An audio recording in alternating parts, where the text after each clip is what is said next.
జాతక జ్యోతిష్ శాస్త్రం మొత్తం ఖగోళ శాస్త్రం, మానవ జీవితానికి సంబంధించింది కాదది. మొత్తం సమాజ జీవితానికి సంబంధించింది, మొత్తం భూమండలానికి సంబంధించింది.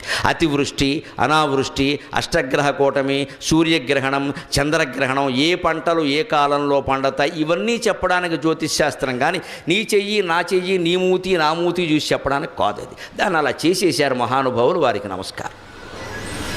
ఎందుకంటే వ్యాపారం చేయడానికి బాగా వీలు, మనిషిని ఎంత భయపెట్టేస్తే అంత వీలు. అందులో మీరు మీ జీవితాల్లో మీకు చెప్పిన చూసుకుని 90% అబద్ధాలే, 10 కూడా జరగవు. ఆ జరిగిన వాళ్ళ చేత చెప్పిస్తారు టీవీల్లో, అవి మనం నమ్మేస్తూ ఉంటాం. జరిగే అవకాశం లేదు. జ్యోతిష్ శాస్త్రం సమిష్టి జీవితానికి సంబంధించింది తప్ప వ్యష్టి జీవితానికి సంబంధించింది కాదు. వ్యష్టి జీవితం మీద ప్రభావం ఉంటుందండి. ఈ ప్రాంతం అంతా వాన కురిసినప్పుడు అందరి మీద పడుతుందండి, కానీ గొడుగేసుకున్నవాడి మీద పడుతుందా? కొందరికి 2 చినుకులు పడగానే జలుబు చేసేస్తుందండి. ఒకడు వానలో తారంగా వాడినా ఏమీ చేయదండి. వాడి శక్తి సామర్థ్యాలు ఉన్నాయా లేదా? అక్కడ జ్యోతిష్ శాస్త్ర ప్రభావం కూడా అంతే. స్థిరమైన సంకల్పం, భక్తి, జ్ఞాన వైరాగ్యాలు కలిగిన వాడిని నవగ్రహాలు కాదండి 18 గ్రహాలు ఉన్నవాడిని ఏం చేయలేవు. మొహమాటమే లేదు ఆ విషయం. వెంకటేశ్వర సుప్రభాతం సహా అన్నింటిలో ఉంటుంది, మీ ధైర్యం కోసం చెబుతున్నా. సూర్యందు భౌమ బుధ వక్పతి కావ్యసౌరి స్వర్భానుకేతు దివిషత్ పరిషత్ ప్రధానాగ త్వద్దాసదాస చరమావతి దాసదాసాక శ్రీ వెంకటాచలపతే తవ సుప్రభాతం. సూర్యుడు, ఇందు చంద్రుడు, భౌమ కుజగ్రహం,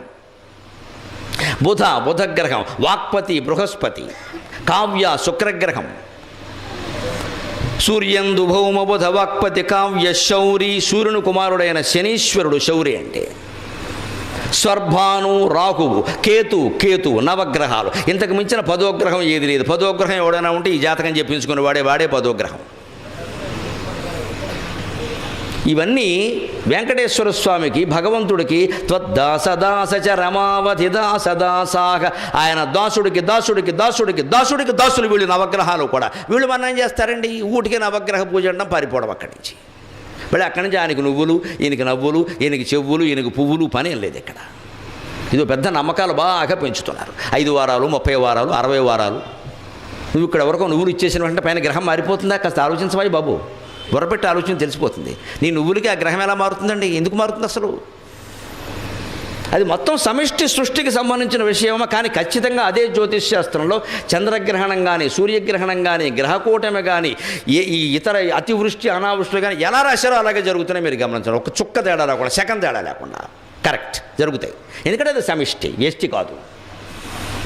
దాన్ని మన వాళ్ళు శుభ్రంగా వ్యాపారం చేయడానికి వీలుగా వ్యష్టి చేసి పారేశారు.